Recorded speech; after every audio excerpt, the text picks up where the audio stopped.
Hi, I'm Phil. And I'm Kate. And this is The Underground, coming to you live from Glee 2024. Woohoo! So, without further ado, let's get down and dirty.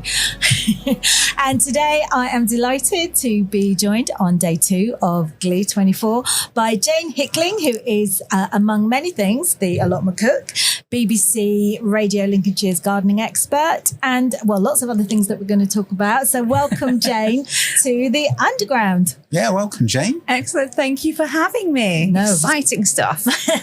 Good. So let's kick off with you telling us a bit about gardening and cooking and all that's been part of your heritage. Goodness. I mean, where to actually begin? I mean, whenever I do garden talks, I always say, right, we're going to go back to the beginning. And I take them back sort of 100 years to start off with. Brilliant. We like that. And actually, I can go back even further than that. Oh, goodness. Which is just so interesting. I'm so privileged to have such an amazing background in terms of horticulture. So my ancestors, so looking at the ancestors, were actually royal gardeners on the Royal Windsor estate. Wow. We're not worthy. Not worthy.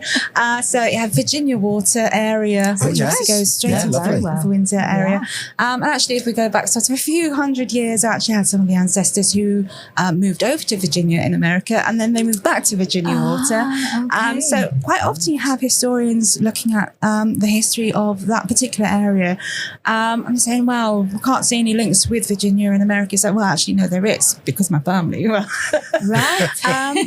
So that sort of went up until, and I have a beautiful photo of my granddad when he was about 2 or 3 years old. So it must have been about 1918, this photo. Right. With his parents, and I assume his grandparent, and obviously looking like gardeners. Oh, and it's with the tweed waistcoats, with kind the of little flat caps, the whole thing going on. Fantastic. And so, like most people say that they were inspired to garden by their grandparents, and I'm no exception to that one as well, because I did spend a lot of time with my maternal nan and granddad during summer holidays. Right. They weren't gardeners as such by the time I came along, but I say that they had their own garden. They had a veg garden, and it was a long garden. Yeah. My granddad had his shed at the bottom of the garden, which we weren't allowed to go in. Right. Goodness knows what he had in there. I don't want to know. So obviously that was the inspiration. And obviously I gardened and cooked, and my mum was a real cook. In fact, again, going back to the royalty, just name dropping again, my nan was actually a cook in the royal household. Oh, my goodness. And actually, it was only about 4 or 5 years ago when I was about to go on to a radio programme to talk about cooking, when my mum dropped this little shell on me of, well, my granddad was one of the first chefs at the Dorchester. So oh, my goodness. How did I not know this Why before? are you only telling me this now? Yeah, why are you only telling me this now? So a whole load of heritage. And I really sort of, after my grandparents died, got myself back into gardening. Right. We're going sort of about 27 years ago. Gosh, that's such a long time. When I actually sort of got my first little cottage, and I particularly got this cottage because it had a long cottage garden with a little stream at the end. Oh, no. Yeah. An apple tree, a cooking apple tree. And I actually had some money from my grandparents, and it went on the garden because I thought, that's what they would have liked. Yeah. And I've sort of kept on coming back to that. So, I've lost my mum and my stepdad, who are both gardeners as well. And I've done exactly the same thing. I've spent it on the garden because they were also gardeners as well. Oh, that's beautiful. That really is lovely. Yeah, and that really sort of that story that's wrapped up within your garden. It's lovely to be a place where you can remember them as well, and definitely. And again, it's one of those things that I do quite often when I'm doing gardening talks, and I'm talking through gardening for mental health and well-being. So I really came back to it massively about 12 years ago when I had a complete mental health breakdown. And I know we talk about that quite a lot now, but back then it was sort of counselling, tablets, off your pop. But obviously, because I was going through that, I didn't have a job. I lost my job as a result, because actually the mental health was as an impact of work-related stress. And I thought, right, how am I going to feed my family? Because, quite often people talk about, well, people on low incomes, they just feed their children junk food. Chips. Well, it's Chips and cheaper. beans. That's why. If you only have a certain amount of money to spend a week, absolutely. if you're going to buy a punnet of strawberries, which will cost you like £2, you're going to buy a big multi-packet of crisps that'll last you a whole week, you're going to go for the cheaper option, unfortunately. And my children love strawberries, and I was like, I can't give it to you. Right. Okay, go back to my roots. I'm going to grow it. Brilliant. And that's what I did. And as a result of that, I started to realise, actually, this is really good for me. I said, you can swear at weeds because it doesn't matter. They deserve it. You can get all that out. And, and if you cry, you're just watering your plants, that kind of stuff. And I said, oh, this is good. And then obviously people started to talk about social therapeutic horticulture. And it's just like, oh, yeah. That's what I'm doing. That's what I'm doing. And actually, having been through quite a lot of grief in terms of loss of family members, I go back to the garden. That's where I go. Right. Yeah. Oh.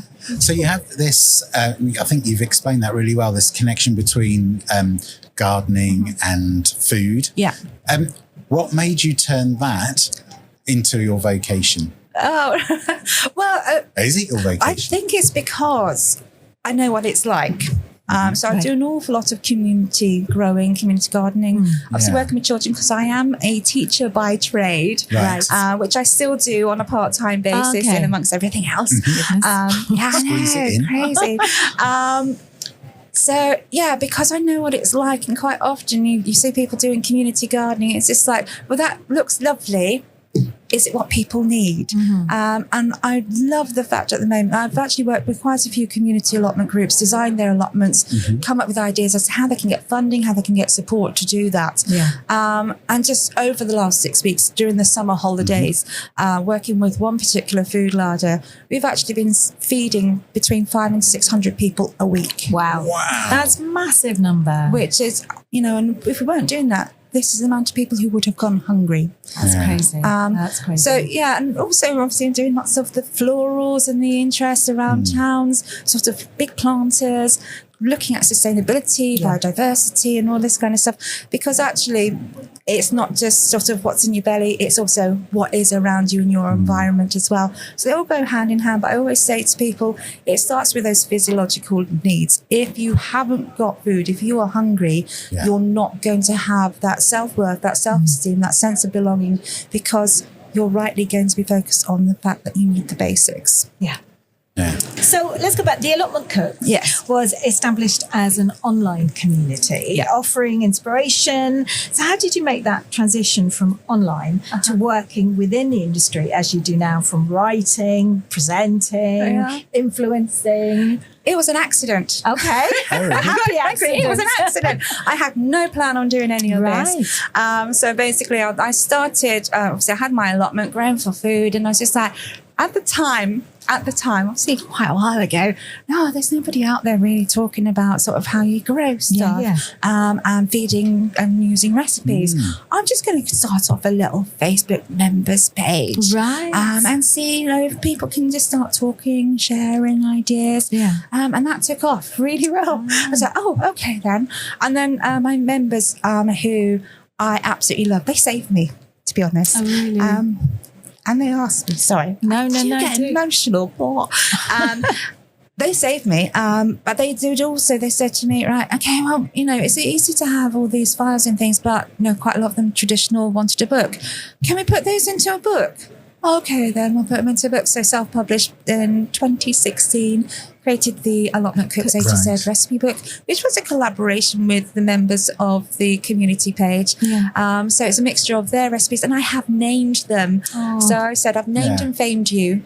They are your recipes. They're in this book. Obviously, the book is where I have collaborated, put them all together. So my name's on it because you have no choice but to do that. But you have, you've given me the recipe. Your name's on that recipe, because I'm not going to take the credit for something you have done and you have contributed. Because why would I? Why would I do that? That doesn't support communities. People would. Well, okay. Why would I? I wouldn't do that. So from there, and then by accident, I ended up on Instagram. And that was really because I had a fake I had somebody pretending to be me. Oh, really? Yeah. And they actually advertised themselves on my members page. What? I know, it's absolutely horrendous. God. And I wasn't happy with the quality of what this person was actually putting out. It's like, I'm going to have to go on Instagram. And I had to trademark Allotment Cooks and all this kind of stuff to try to stop that happening. And then I ended up on Twitter. And then I ended up on YouTube. And then I ended up on LinkedIn. And then I ended up on the radio. And then I ended up running around the country doing really amazing, exciting things. Brilliant. And community projects. And obviously we also had lockdown in between all this. Yeah, of course. And obviously with lockdown, because I am part-time teacher by trade, we had to do online lessons. Yeah. And I already knew mental health, well-being is absolutely amazing when it comes to gardening. Yeah. Right, okay, I have my children, my students, who I What have sort to of look age group are you after. talking about? So 11 to 16-year-olds. Oh, gosh. Yeah. So not primary, 11 to 16-year-olds. So I had my children, my students, I call them my children. I have children of my own as well, but that's what we do. So I thought, right, we're going to start doing some growing online. Oh, goodness. And so I actually started off with, so over the next 2 weeks before we go back to school, obviously we didn't know it was going to go a lot longer than that, did we? I had to think about, because everything was closed, right, okay, what we're going to do, get a tomato out your fridge, get a container, any kind of container with holes in, get some soil out of the garden, or ask your parents if you can get some out of a pot plant, put it in there, shove those tomato seeds in there, put it on a plastic bag, and see who can grow the biggest tomato plants. Oh, amazing. And obviously it went on and on and on. And every single week I was doing these little videos, right, okay, so-and-so told me that their tomato plant is now at such and such a size. Got them really excited about it. And by the end of it, I had to say, right, this is going to end when we get a tomato. As soon as anyone's got a tomato, we're going to measure them. That's it. Because obviously it was rolling on and on and on. I thought this could go on forever. How many tomatoes have you got? I thought I'm going to have to stop it at some point and then go on to pumpkins or something, which I did actually go on to pumpkins, I'll be honest with you. And one of my students did actually grow a 6-foot tomato plant. What? Oh my word! Amazing. That's From a tomato. From a tomato. Not even a packet. Not even a packet of seeds. And I have to say, I mean, this particular kid, absolutely amazing. You're going to see her in the Olympics in the next couple of years. She seriously, really, absolutely, oh my gosh, very competitive. And obviously, I didn't have a 6-foot tomato plant. I had a polytunnel. I'm not even going to say she cheated. What was she feeding it? I don't know. Well, that was one of the rules. You can't feed it. I don't know. But what also happened as a result of that is when we did go back into schools, my head teacher at the time, because obviously secondary schools, it isn't on the curriculum, and I have such a passion about getting on the curriculum, said, right, we're going to have it on the curriculum for this group of children. Wow. You're going to create a school garden. So I did a school garden, wrote a curriculum for them. Yes, and trying to explain hand pollination of pumpkins to sort of 13-year-olds. That was fun. I did think I was going to lose my job at one point. Oh, I love it. Well, so, I mean, it's a silly question, really, but you know, you are a really popular influencer. You're doing collaborations. You still have this love of community, though, don't you? Yeah, absolutely. So how important is that to you? Now you're so famous. I'm just walking down the street. No. It's just so important because it is just so exciting to change situations, to change people's lives. Right. And obviously the growing of the food and it going to the food larder is one thing. Which is obviously really, really important to me. Also involving children and disability groups is so important because, you know, that they're getting... During lockdown, we had the 5 stages, the 5 things that we had to think about. I'm just going to try and remember them all now. It's like getting outside, keeping connected, keeping active. And there's 2 others, which can't remember. But basically, all 5 of them, you're thinking now, Phil, aren't you? So all 5 of them absolutely just went, well, that's gardening. That's gardening, tick all those boxes. It's ticking all those boxes. And during lockdown, during COVID, we all said, right, we're not going to forget all this. You know, we've learned something amazing. We all then went back to the new normal, and a lot of people just forgot everything. I know, heartbreaking. And you had that with allotments as well. Lots of people did have more time. They could go to allotments. And it's a funny story about lockdown, actually, with that one. I'll tell you. Now I've said I'm going to have to tell you. You've got to tell us now. Obviously, when lockdown happened, everyone was panic buying toilet rolls. Yes. Panic buying. Didn't know we could go out. So I panic bought a pop-up greenhouse because all my seedlings were in the greenhouse at the allotment. I didn't know if you can go to the allotment, of course, yeah. Well, it then transpired that you could. Yep. At the time, we didn't know. No. So that was my panic. We didn't have any toilet roll in the house, but we had a pop-up greenhouse. Yeah. Priorities. That's a gardener's priority, 100%. Yeah, exactly. Yeah. Sorry, kids. You can use a dock leaf. Yeah, absolutely. Go back to nature, kids. Go back to nature. So what subject is it you actually teach? So, a combination. So, originally, I am a drama teacher. Okay. Drama. Very okay. darling. Right. Then English media studies and film studies, and obviously a little bit of gardening in there as well. Oh, fantastic. Yeah. Oh, so that's Brilliant. why you've got all the pizzazz. I have, yeah, we very love it. dramatic all the time. So we're obviously here at Glee. Yep. So what is it that brings you here, and have you been before? This is my first time. I didn't know I have that. not been to Glee before. Oh, exciting. Because obviously, with the day job, part-time as it is, can't always get everywhere. No. And I have such envy You're quite busy. sometimes when I'm looking at it going, oh, I want to be there as well. So, yeah, it's my first time this year. And it's basically... There's so many amazing trades out there, which obviously we get to see some of them, but we don't get to see all of them. No. And I'm actually really passionate about small businesses who are coming up and emerging. Yeah. Because, we need to support these guys, especially when they have some just amazing, outstanding products and ideas. Fever Fever, yes, I adore Rachel. Yes. And yeah, I've been sort of championing her cause for more than a year. Yeah. And last year I had my top 10 gifts for gardeners, which I did on the radio and I did on my social medias as brilliant. well. And obviously Rachel was on there. Yeah. Also had Lucy Hutchins with She Grows Veg was on there. yes, she's So amazing. I'm sort of yeah. like, I can pick them. I can pick it's up to them. you. Well, yes, it's all down to it's down to the fact that these ladies are just such amazing innovators, and Rachel is just amazing. I don't collaborate with Rachel. Not yet. No, actually, I'm not going to. Oh, okay. And that sounds really mean. And the reason I'm not going to is because I love her stuff, and I want people to know that I love her stuff because I love her stuff. Because you love her stuff, not because she's paying Not you to love because it. of anything else. And she is just brilliant. Yeah. We had her on yesterday. I know. So it was She's great. And amazing. she's come all the way from Orkney. Wow. Yeah. I know. Yeah.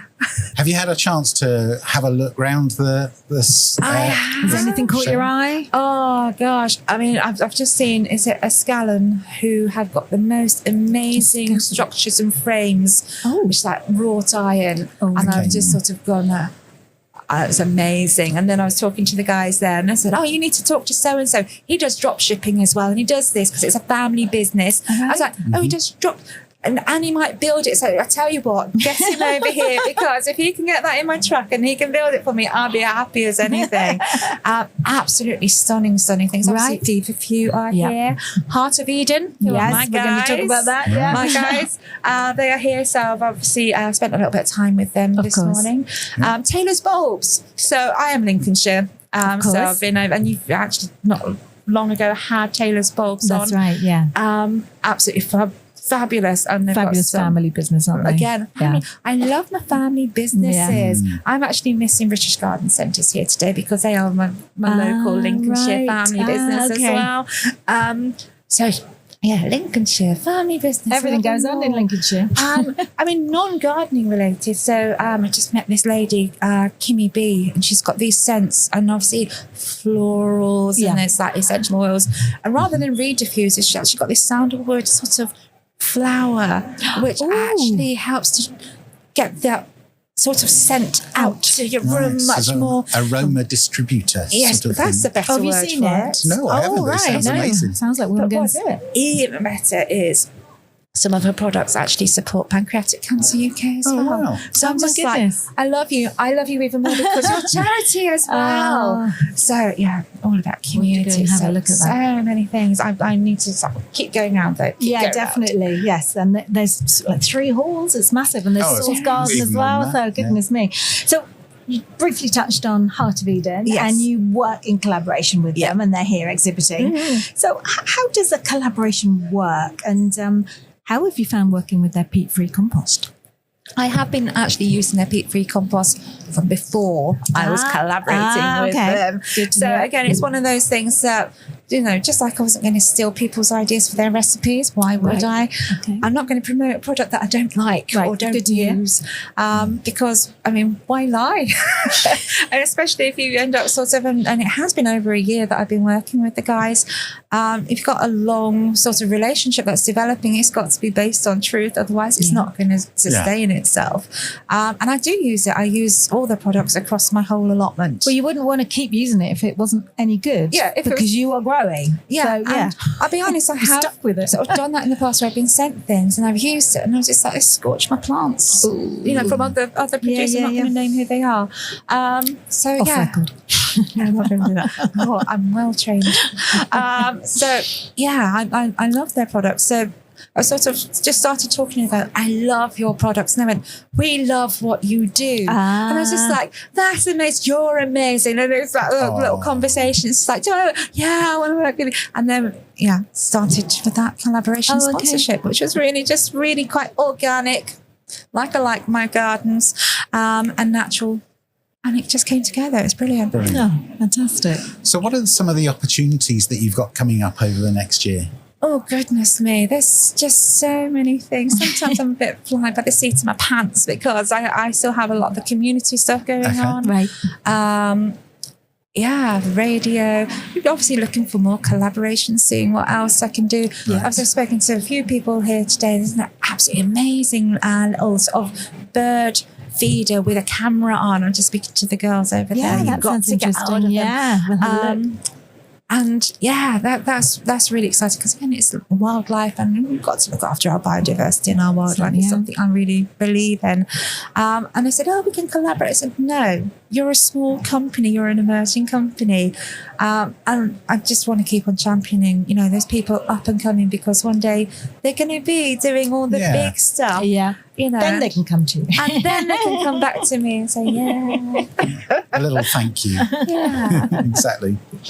So you are the Allotment Cook. Yes. And cooking is your absolute passion with your produce. So do you have a favourite recipe that you can share with us for the autumn? I can say, because throughout the year it changes. Yes, of course. Sure it does, yeah. Because I always say, this is my favourite thing to grow. This is my favourite thing to grow. Actually, I think probably, and I've said this before, so I'm going to stick with it. Sweet corn on the cob is my favourite. Mine's been dreadful this year, though. Yeah, actually, terrible. I have to say, normally on the variety that I grow, because I go back to the same one because it's so beautiful. Yeah. Gold crest, I think it is. Golden crest. I usually have sort of about 4 or 5 ears of corn on them. Wow. On this year, it's been 1. Right. Although on the community plots, which is actually still my own sweet corn, same variety, it's like 2. But sweet corn seems to be a bit not as good stunted this year compared to usual. But I love that. That's straight off the plant. Try and eat that within 2 hours of actually picking it. Otherwise, all the sugars go starchy. It's nice. And I did actually have that for dinner a couple of nights ago. And I was sitting there making some noises that my husband was a bit jealous of. Sorry, I don't make those noises. But going into this season, so obviously we've got loads of pumpkins and squashes. It's got to be pumpkins and squashes. Obviously pumpkin pie is lovely. Although I have to say, I think I've still got about 15 in my freezer from last year. Oh my goodness. I made so many, and I was just like, I tell you what, I'm going to sort of over the whole year, every couple of weeks, just take one out, defrost it. And you've forgotten. And I haven't done it. And then this is why my freezer is full, because I'll do it again, same again this year. I've got to make some more. Oh, it's already full. But I really love butternut squash, roasted butternut squash and sweet potato soup. Oh, lovely. Amazing. And you have to roast it beforehand, so it actually releases all those lovely sort of sugars and absolutely delicious. So you roast both of them? Yeah, roast both of them. Do you know what? I'm really hungry. I know. Yeah. So do you have any, do you put any spice in with it just to zhuzh it up a bit? Nutmeg. I love nutmeg. Yes. And I know it's a bit of an odd one, but a lot of sort of the Italian-inspired sort of dishes that I do, I put nutmeg in it because it just adds in there. But not too much, is it? Not, in no, nutmeg? you don't want to go too much, otherwise in the back of your throat. Yeah, just a little. Yeah. I'm really hungry. Yeah. I think we've had great. one stale croissant today.